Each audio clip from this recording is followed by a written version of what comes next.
Yon, what's up guys? Another day, another vlog. So ngayon, pupunta tayo dun sa tinatambayan ko minsan sa pinaka magandang spot dito sa Nasugbu. Sa doon sa may Kawayan Cove. Napakaganda ng view doon. Kitang-kita ang buong dagat. So samahan nyo ako, igagala ko kayo doon. Pupunta tayo dun sa spot na yon, and yun, tulad na dati, magpapalipad tayo ng ating drone para makita nyo yung buong ganda. So bago tayo munta doon, dadaanan ko muna, meron tayong dadaan ng isang tao, meron tayong susunduin. So yun din, susunduin natin si Yuka, yung aking girlfriend. Siya ay isa siyang anak ng Japanese, bali dual citizen siya. Japanese yung papa niya, tapos yung kanyang mama Pilipina. So yun, bali 3 years na kami. So yun nga, tara na at tatambay tayo doon. Papalipad tayo ng drone. Let's go!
Nakikita ko.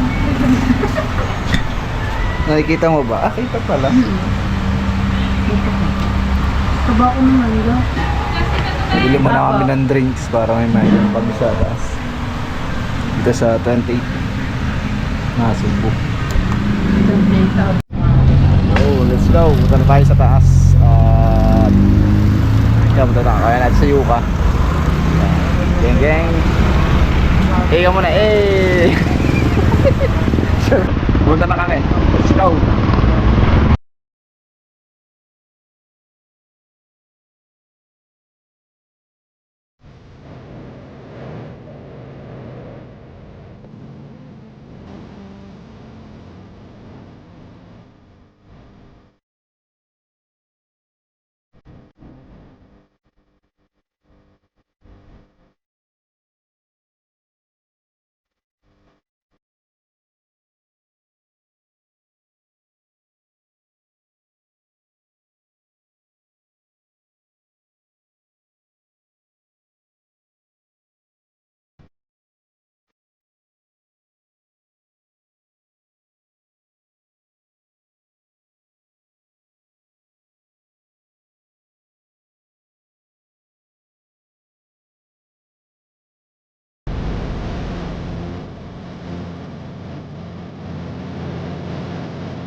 Guys, nandito tayo sa Hawaiian Cove.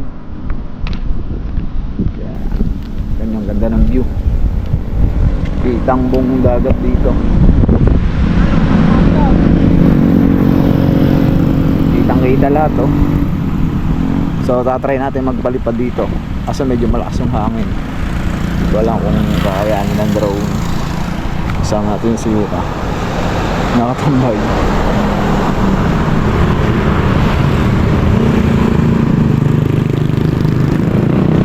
Bale, hindi naman dito pwede tambayan talaga kasi may mga strict. Pero minsan, yan, di naman masyado silang mahigpit.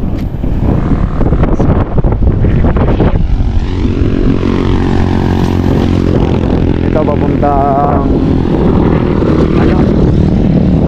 Layuti. Papunta na ito ng mga piko, Dalaytige. So, kasama natin si Yuka. Ayan gang.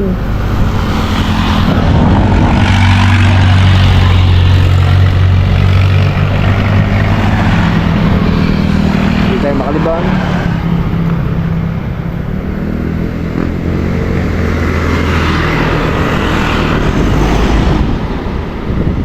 Daming dumadaan.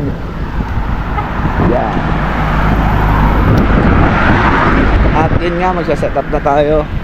Sana kaya ng drone ganito kalakas na hangin. Pero feel ko kaya naman. So kasama natin. Ikaw muna. Tawa. Diyo ka nga pala siya, girlfriend ko. Siya nga aking girlfriend. So yun. Ito ang aming motor. Ito nga pala guys yung katas nung challenge ni Kuya Japper nung ako ay nag-challenge. Napasama sa challenge si Kuya Jeff. Ito yung iba sa sinahod ko. Binili ko ng service kasi mahirap ang wala kasi ang service na lalo pag nagpo-photoshoot ako. Talagang pinag-iipunan ko yung mga nakukuha ko mga camera, ganon, grind talaga. Siyempre may support din niya kasi napaka-supportive naman ito. Sana! So ayan, set up na natin ang drone. Let's go!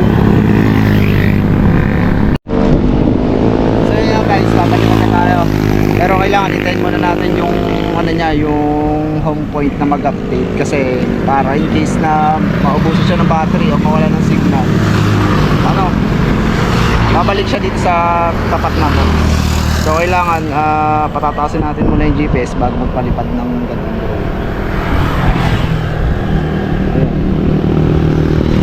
Pag nag-update na siya ng home point, yun,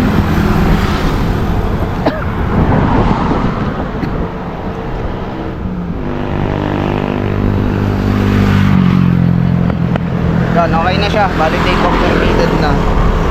Yan. So pwede na natin paliparin. Dito tayo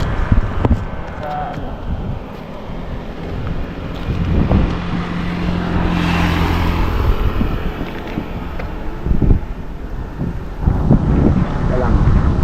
Medyo malakas yung hangin.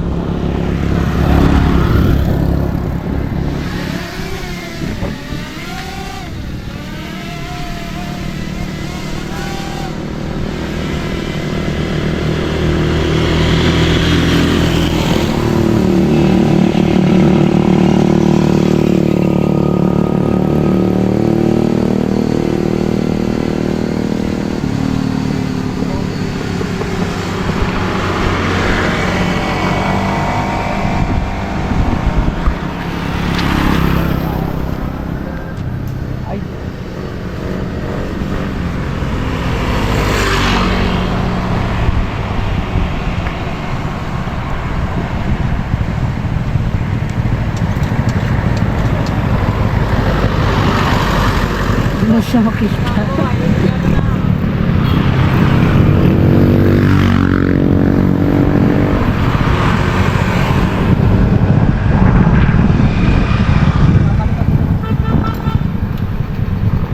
Hindi na siya makita.